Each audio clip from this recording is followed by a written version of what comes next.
Pertandingan melawan Juve Youth yang udah dimulai dengan gol cepat yang gokil dari Kokoro, semua orang sangat antusias karena bisa melihat tendangan itu lagi. Dan disorakan dukungan buat Kokoro, Goriki terlihat nampak sangat fokus. Lalu pas Affogato melanjutkan pertandingan, dia langsung tancap gas lari maju, yang dimana pelatih Shishido dan Washinode teriak, lawan menargetkan direct long pass dari tengah dan mengincar gol langsung. Akan tetapi mengejutkannya, ada Goriki yang menahan umpan long ball dari tengah dengan badannya. Bola yang mental ke depan terlihat berhasil diambil oleh Misaiji yang sangat gokil. Pas bola turun, dia langsung melewati pemain Juve Youth dan mendribble ke gawang. Di sisi lain, Kokoro udah lari dan teriak buat minta bola di sayap. Namun Misaiji minta maaf karena dia bilang, "Sekarang giliranku." Yang dimana dia memaksa nendang ke gawang dan pada akhirnya berhasil ditinju oleh kiper Juve Youth. Nah, uniknya Buki terus bergumam dan mencoba mengingat sesuatu, yang dimana pencari bakat yang bersama dia bilang anak yang diharapkan itu kan Museki dan satu lagi Misaiji. Namun pas bola ditinju oleh Totti, gokilnya ada Goriki yang duel udara dengan Kachino, yang dimana mereka berduel sama-sama mental. Tetapi yang gokilnya, saat itu pula dan masih di udara, Goriki memutarkan badannya dengan keren. Goriki mencetak gol dengan tendangan salto. Lalu si Buki akhirnya ingat di mana dia menyebutkan julukan Goriki, yaitu Ongkomen atau pria tai. Ternyata Goriki sangat serius tadi karena dia ingin Buki idolanya melihat dirinya, karena Bukilah yang mengubah hidup Goriki. Dan itulah Goriki berhasil mencetak gol salto yang sangat begitu kencang, membuat Buki ingat siapa dia dan Tokyo langsung menambah skor menjadi 2-0. Semuanya terkejut karena gila banget, dan lucunya si Kito pamer, "Itulah striker kami, Ayumu Goriki si keajaiban." Di sisi lain, si Misaiji ngambek karena dia yang seharusnya cetak gol dan dia marah-marah ke Mega. Kokoro sendiri bilang Goriki hebat dan Goriki berkata ke Kokoro, "Kau tahu, aku juga berkembang. Jangan pikir aku bakal ngasih posisi itu terus-terusan kepadamu." Kokoro jadi sadar semuanya sudah berkembang, aku nggak boleh santai-santai. Dan ternyata semua pemain Tokyo jadi pede, semuanya berpikir bukankah aku juga bisa. Lucunya pria yang sama Buki kebingungan soal Ongkomen, dan Buki sendiri ternyata nggak sadar kenapa dia nyebut Ongkomen. Buki sendiri kurang paham dan dia manggil wartawan, nyuruh di berita nanti tulis aja sebagai Ongkomen. Lagi-lagi intuisi Buki, bahkan pas wartawan salah eja jadi Ukonmen, kocaknya Buki langsung marah dan teriak, "Yang bener Ongkomen." Di sisi lain, pria yang sama Buki pikir fisik Goriki kuat banget sampai nggak kalah tabrakan sama center back kami. Bahkan Buki bilang sendiri bahwa Goriki yang paling mendekati jadi penerusnya. Tapi tetap saja Buki mentertawai pemain Juve Youth karena benar-benar menyedihkan banget. Akan tetapi, tiba-tiba aura pemain Juve Youth mendadak berubah, membuat semua pemain Tokyo shock merinding karena mereka merasakan aura yang menusuk tubuh dari para pemain Juve Youth. Para pemain Juve sendiri kayak leha-leha gitu dan berkata lumayan menarik juga, dan sepertinya mereka belum benar-benar serius. Dan setelah kebobolan 2 gol inilah sepertinya mereka bakalan serius. Bahkan dengan sangat gokil, kapten mereka berkata, "Mulai dari sini kita hadapi mereka sebagai lawan selevel atau lebih kuat." Nah, ternyata Pak Omo tahu sampai di tahap ini semuanya berjalan terlalu sempurna, persis seperti yang aku rencanakan. Mulai dari sini pertandingan sebenarnya, yang dimana nggak masuk akal dan gila banget, semua pemain Juve Youth bersiap di garis tengah lapangan buat game restart. Pemain Juve Youth di garis tengah kecuali kiper membuat pemain Tokyo juga kaget dan panik. Bahkan pelatih Omotegawa juga. Dan terlihat Juve langsung mengirim bola ke kiper dan gokilnya semua pemain Juve Youth langsung lari naik. Sedangkan Goriki dan Kokoro mencoba setidaknya menekan kiper, tapi mereka terlambat karena Totti langsung melakukan long ball yang kuat dan terarah di mana bola menuju ke arah Affogato. Untungnya ada Sumazuki yang langsung meloncat buat memotong umpan, akan tetapi gokilnya Affogato langsung berbalik dan berputar lalu meloncat dan langsung menendang akrobatik ke gawang. Bahkan gokilnya tendangan Affogato beneran masuk. Seketika membuat semua penonton terdiam merinding lalu bergemuruh dengan gol balasan cepat dan super keren dari Affogato. Di pinggir lapangan, Pak Omo bilang, formasi itu sekilas terlihat seperti taktik main-main, tapi sebenarnya itu adalah strategi ekstrim yang hanya bisa berjalan karena umpan, kontrol bola, dan trapping mereka. Semuanya berteknik sangat tinggi dan mereka bisa menjalankannya tanpa kesulitan sedikit pun. Nah, habis cetak gol, si Affogato malah kecewa. Padahal aku sudah menargetkan sudut tiang dengan tembakan yang hampir mustahil diselamatkan. Dengan mengeluarkan auranya, dia berkata, aku harus lebih fokus. Semua pemain Tokyo terkejut, tapi bagi Kokoro, tendangan dari Affogato tadi mirip bahkan seperti Buki. Jadi orang ini ya Buki generasi kedua. Buki sendiri berkata akhirnya dia mulai serius. Itulah kenapa mereka masih level 2. Ayo kita lihat lebih banyak lagi. Sebelum mulai lagi, Yosumi teriak buat tenang. Kita sudah tahu mereka kuat. Kalau bola direbut, kita rebut kembali. Akan tetapi baru aja Tokyo memulai lagi, mengejutkannya tiba-tiba Affogato langsung merebut bola. Sebelum itu terjadi, Kokoro juga sadar harus fokus gila. Dan di sisi lain, ternyata si Miseiji gak sabaran dan terus menatap Kokoro agar ngasih bola. Dan si Affogato, dia sangat fokus. Di saat Kokoro ngasih bola ke Miseiji, di saat itu pula, waktu seperti berhenti dan Affogato dengan badas meluncur dengan akselerasi gila merebut bola. Kokoro aja sampai gak habis pikir dengan kecepatan Affogato. Di pinggir lapangan, Pak Omo beneran shock karena barusan itu apa. Momen itu tepat saat bola dioper. Fokus macam apa sebenarnya itu? Sepertinya Affogato emang sudah mengincar sejak awal dan si Kito kesal karena kelengahan Kokoro dan Miseiji. Dia pun datang ke hadapan Affogato buat mengajak duel. Kito berpikir kalau Affogato ngebut segitunya, dia nggak bakal bisa melakukan cutback mendadak. Dan disitulah Kokoro dan Miseiji mempressing juga dari belakang, membuat Kito yakin bisa merebut bola. Akan tetapi sungguh tak terduganya, Kito dan Kokoro terkejut karena ternyata bola sudah menghilang dari Affogato. Ternyata Affogato melakukan back pass kepada Nicola, membuat Kito bingung sejak kapan Affogato melakukan back pass. Dan yang gilanya lagi, semua pemain Juve Youth lari naik buat menyerang. Nicola terlihat langsung melakukan long pass ke sayapnya si Kachino, tetapi sepertinya umpan terlalu kuat dan ingin keluar. Bahkan Nomen dan Karuo sudah yakin bakal keluar. Tapi Nomen shock terkejut karena bola tersebut saat jatuh ke tanah langsung berputar hebat dan bergulir ke depan. Dan sepertinya Kachino udah tahu karena dia berhasil mendapatkan bola tersebut. Semua penonton terkejut dengan umpan yang gila banget dan orang bersama Buki atau pelatih Juve bilang itu dia fantasis kami, dimana yang gila lagi si Kachino langsung menendang ke gawang dari jarak menengah dari sisi, membuat Momonaka bahkan gak nyangka.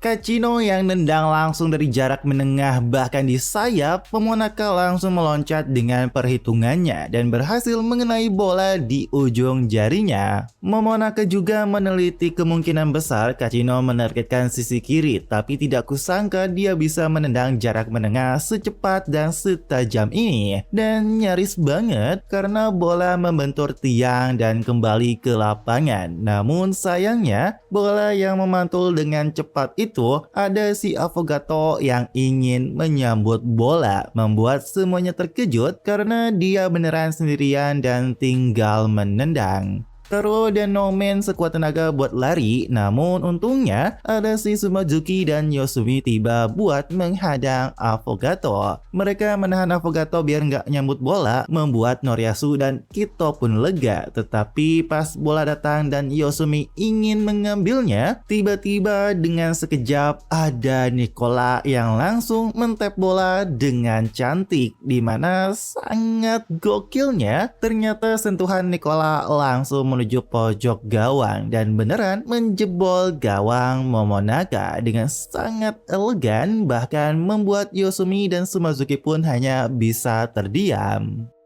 Tendangan yang keren dari Nicola berhasil membuat semua pemain Tokyo terkejut dan kini membuat skor imbang menjadi 2-2. Lucunya si Marukome yang nonton terkejut dan nganggap itu gol yang kebetulan, meskipun Ten bilang gak ada yang bisa melakukan itu dengan sengaja. Di sisi lain, Momonaga kesal banget dan gak nyangka dengan Nicola. Sumazuki dan Yosumi juga gak habis pikir apa dia emang membidiknya. Padahal kena tumitnya, tapi mana mungkin masuk ke gawang.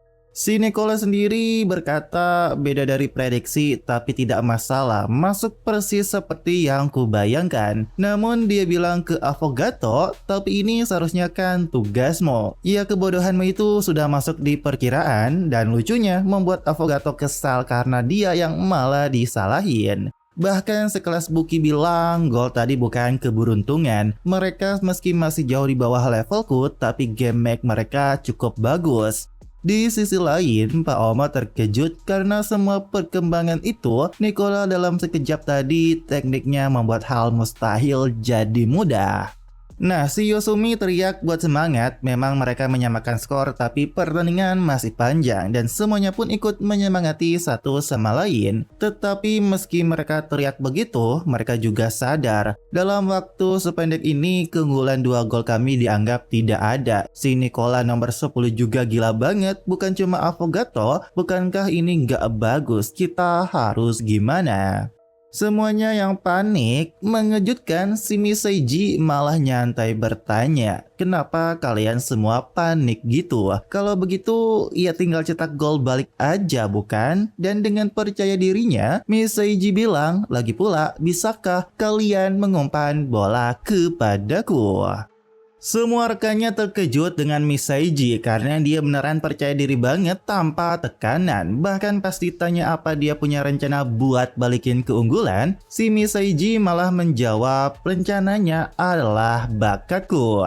Lucunya Noriyasu dan Kito langsung kesal naik darah, namun ada Mega yang bilang bukan begitu. Aku percaya pada Miseiji di situasi seperti ini. Karuo juga bilang, lagi pula 2 gol kita kan tadi juga semuanya berhubungan sama Miseiji. Semuanya jadi inget juga, bahkan Kito yang gak suka dia bilang mau gimana lagi, kita main pakai taktik Miseiji.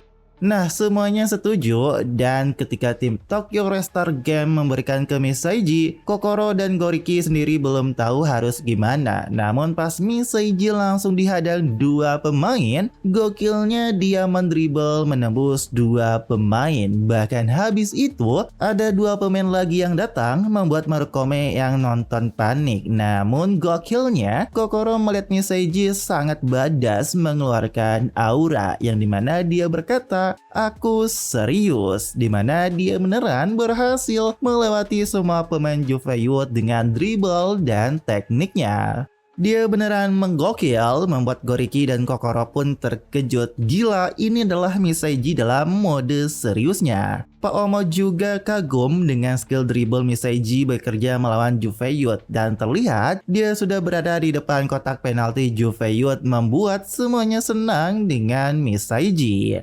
Tetapi pas dia dihadang oleh Kachino center back Jufeyut, Misaiji dengan pede juga melewati. Tapi mengejutkannya, Misaiji langsung terpental dengan sangat keras, membuat Misaiji shock, tapi dia beneran masih berhasil mengamankan bolanya. Namun ya tetap aja Nicola sangat gila beneran menghentikan Misaiji. Bahkan di saat itu Misaiji beneran shock apa yang barusan tadi. Di saat kepanikan Misaiji tersebut, rekannya meneriaki namanya dan minta bola karena pemain Jufeyut langsung menyerbu Misaiji. Tapi Misaiji malah kesal dan berkata lumayan juga karena dia malah ingin mencoba melewati Kachino. Tetapi Kachino dengan badas langsung mengalahkan Misaiji dan berkata, "Teknikmu emang bagus tapi cuma segitu saja." Misaiji beneran mental dengan body Kachino, bahkan Misaiji shock gak percaya dirinya kalah semudah itu.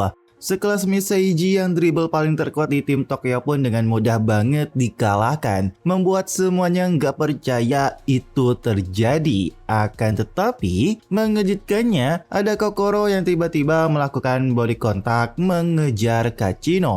Kokoro beneran sekuat tenaga untuk merebut bola, namun tak terduga Kachino yang badannya besar, dia melakukan double touch melewati Kokoro. Tapi mengejutkannya lagi belum berhenti karena tiba-tiba ada Goriki yang langsung membody Kachino. Hal itu malah membuat Kachino tersenyum karena mengingat duel udaranya yang seri. Tapi kali ini Goriki shock karena Kachino beneran kuat banget. Beda dari yang pertama, Kachino berhasil dengan badas mengalahkan Goriki duel adu body. Semuanya terkejut karena Kachino beneran lewat dengan kuat banget. Bahkan Buki berkata, Kachino soal fisik di angkatannya dia kelas dunia. Karena Kachino terus membawa bola menyerang sendirian. Kachino beneran membuat 3 pemain depan Tokyo nggak berdaya. Dan saat sampai di tengah lapangan, Kito dan Mega datang buat mempressing. Mega dan Kito udah dikasih tahu bahwa Kachino itu tipe libero. Kalau kita jepit dari kedua sisi dan tekan, pasti bisa. Akan tetapi sangat gokil banget karena Kachino menarik bola lalu step over dan diakhiri dengan mengolongi Kito dan Mega. Membuat mereka berdua shock karena Kachino yang tubuhnya besar bisa gunain teknik seperti itu. Membuat semua penonton pun gak percaya. Tetapi setelah itu datang Noriyasu yang ikut membantu. Dan sekarang Kachino seperti raksasa yang dikerumuni 3 semut.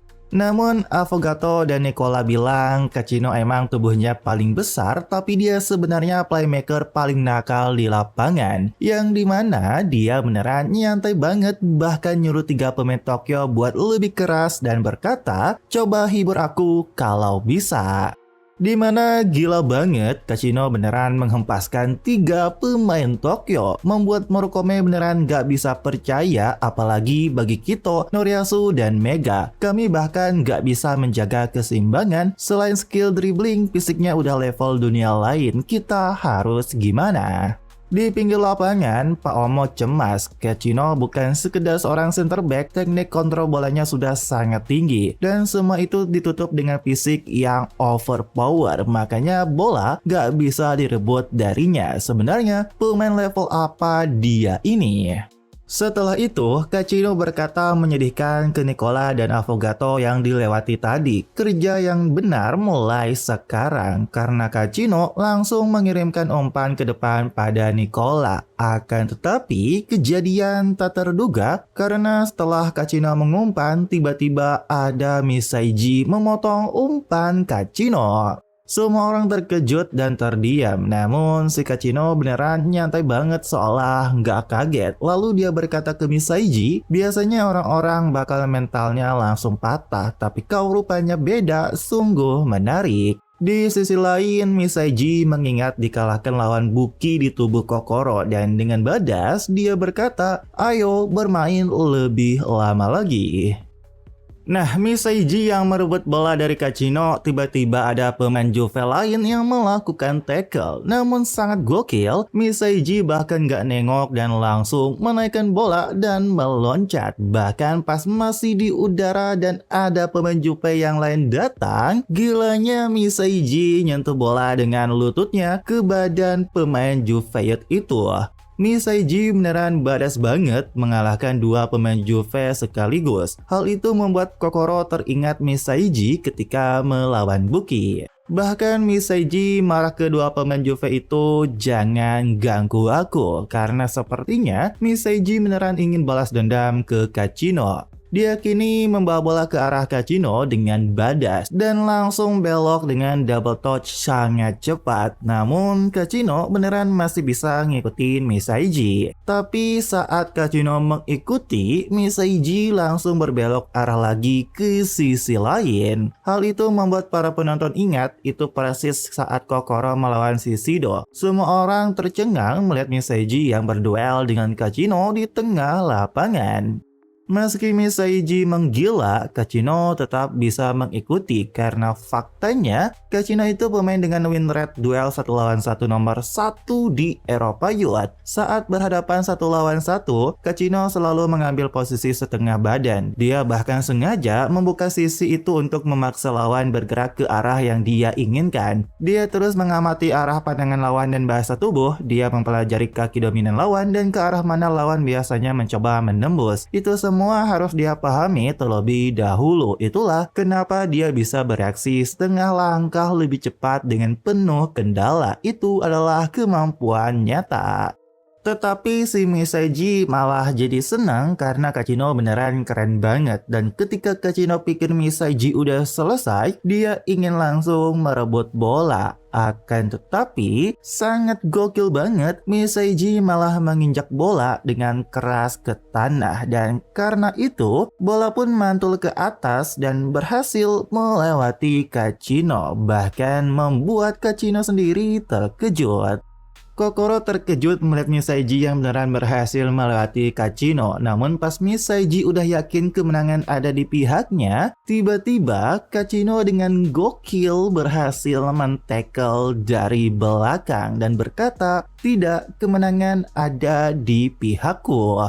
Karena Misaiji sepertinya tertackle bahkan terperosok kehilangan bola, dia teriak ke wasit bahwa itu pelanggaran. Tetapi wasit menggelengkan kepala menganggap tidak pelanggaran dan itu malah membuat si Misaiji beneran tambah marah.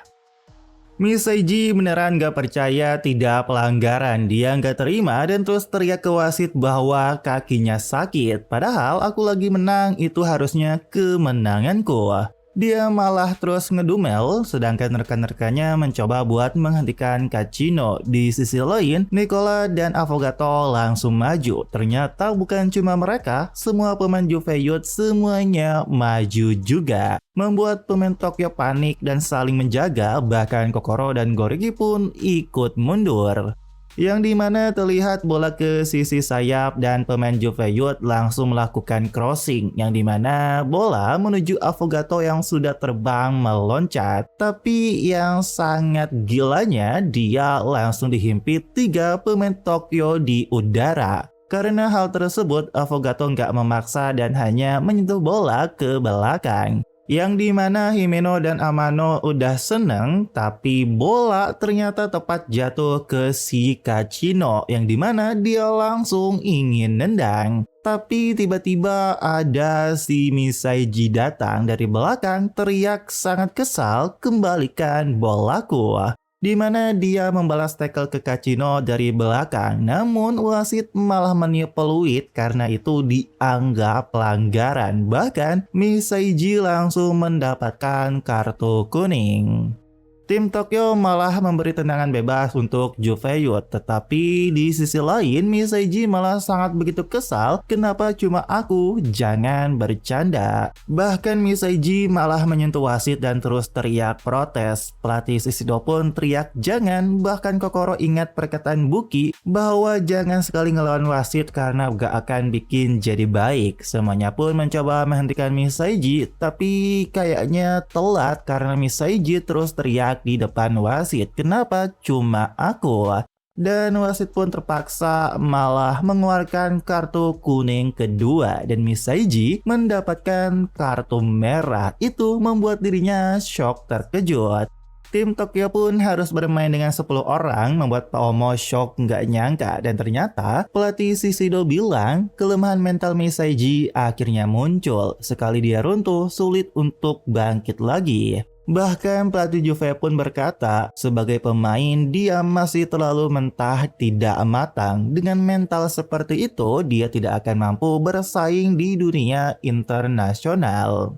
Kokoro sendiri terkejut dan mulai pesimis kehilangan Misaiji. Tetapi tiba-tiba yang mengejutkan, si Buki malah masuk ke lapangan.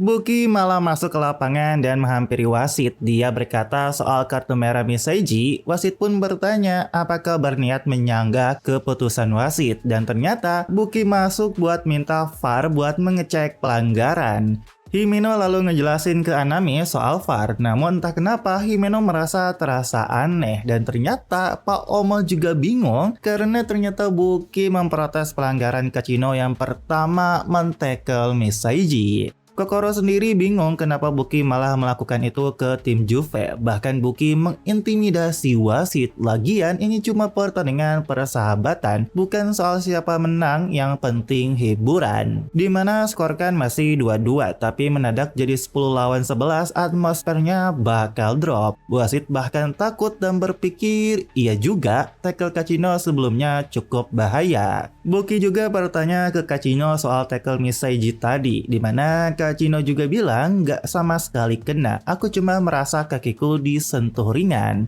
Itu alibi tambahan yang bagus buat Buki ngejelasin ke wasit dan akhirnya wasit beneran ngecek VAR. Meski diselamatkan, Misaiji sepertinya udah kena mental. Dia terus nangis dan sembunyi menunduk. Di sisi lain, Kokoro memanggil Buki dan bertanya, apa kamu berbelas kasih pada kita? Tetapi Buki malah berkata, jangan besar kepala. Semua ini demi membuat pertunjukanku berjalan lancar. Kalian gak sama sekali kupikirkan kalau karena satu orang bodoh jumlah pemain kalian berkurang, itu terlalu menyedihkan sampai nggak enak dilihat. Kalau kelompok payah kalah dengan cara yang payah juga, itu bikin kami repot. Tenang aja, soalnya aku sama sekali nggak mikirin hal-hal sok bijak begitu. Hal tersebut membuat Kokoro jadi kesal dan keputusan Buki malah membuat penonton bersorak. Semuanya berpikir itu fair play banget. Akan tetapi, pas Buki tertawa sangat keras atas sanjungan penonton, kocaknya wasit memberikan kartu kuning ke Buki. Ekspresi terkejut Buki kocak banget dan dia langsung marah ke wasit. Dia malah ngamuk dan ingin menghajar wasit tersebut. Di sisi lain, Kokoro bilang sepertinya Misaiji diselamatkan. Gimana pun juga, kita harus melewati situasi bahaya ini dengan kekuatan kami, yang dimana Misaiji tidak dapat kartu kuning, namun tendangan bebas tetap bagi Jufeyut. Yang dimana tendangan bebas yang emang deket banget dan sudah ada 3 pemain Juve terbaik, Affogato, Kachino, dan Nicola, membuat Morikome panik karena deket banget gawang. Momonaga sendiri berpikir yang nendang pasti Affogato atau Nicola, setidaknya bukan Kachino. Pemain Tokyo yang lain juga berpikir harus bertahan mati-matian karena babak pertama akan berakhir beberapa detik lagi. Kalau mereka cetak gol di sini, kita harus masuk babak kedua dalam keadaan tertinggal. Pada akhirnya kita tak punya pilihan selain waspada terhadap Affogato dan Nicola. Akan tetapi pas Nicola dan Affogato terlihat ingin nendang bersamaan, ternyata mereka malah pergi gitu aja menempel ke sisi barisan pagar betis Tokyo, membuat semua pemain Tokyo terdiam bingung dan tidak bisa memahami apa yang terjadi untuk sesaat. Pada dasarnya dalam situasi tendangan bebas atau penalti, penendang tidak boleh melakukan aksi apapun sebelum wasit meniup peluit. Namun kondisi mental tim Tokyo Union sejak tadi sudah jauh dari tenang, sampai-sampai hal mendasar seperti itu pun mereka tak mampu pikirkan. Karena yang akan nendang adalah Kachino yang sudah berdiri dengan badas. Bahkan Buki berkata, beginilah seharusnya yang disebut hiburan. Nilai dari sebuah aksi adalah ketika kau mengkhianati ekspektasi penonton.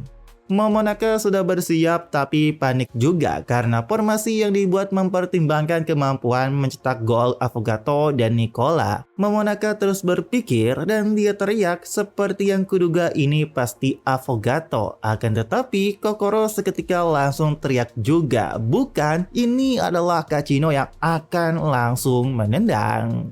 Semua pemain Tokyo terkejut shock karena sangat gilanya tendangan Kachino beneran sangat begitu keras dan kencang melewati kepala Noriyasu dan Nomen yang sampai shock. Nggak hanya kencang dan keras, tendangan Kachino beneran terarah dan dalam sekejap bola sudah masuk dan menjebol gawang Momonaga, membuat semua pemain Tokyo hanya bisa terkejut dan terdiam karena tendangan brutal dari Kachino berhasil membuat Juve unggul jadi 2-3. Semuanya terkejut dengan tendangan Kachino, bahkan Momonaga shock karena dia nggak bisa bergerak. Meski fokusku tertuju pada Affogato, bukan berarti itu tak masuk dalam kemungkinan, tapi tetap saja aku bahkan tak sempat bereaksi. Bahkan si Noriyasu kena mental karena bola kencang tadi melewati kepalanya. Nomen pun merasakan bahkan masih merinding. Dan si Kachino dengan sombongnya dia menarik napas dalam dengan ekspresi puas. Dan ya sayangnya setelah itu wasit meniup berakhirnya pertandingan babak pertama dengan Juve membalikan skor dan menyakitkan bagi tim Tokyo. Buki malah tertawa, pertandingan masih panjang, ini baru permulaan. Secara skor mereka hanya tertinggal 1 gol, tapi kelihatannya mereka merasakan tembok keputusasaan yang jauh lebih besar dari itu. Jadi apa yang akan kau lakukan, wahai bocah berkacamata dari Jepang? Pakai baju merah, rambutnya panjang, udah lagi cantik tak terbayang. Entah kenapa hati ini mabuk kebayang, tapi kenyataan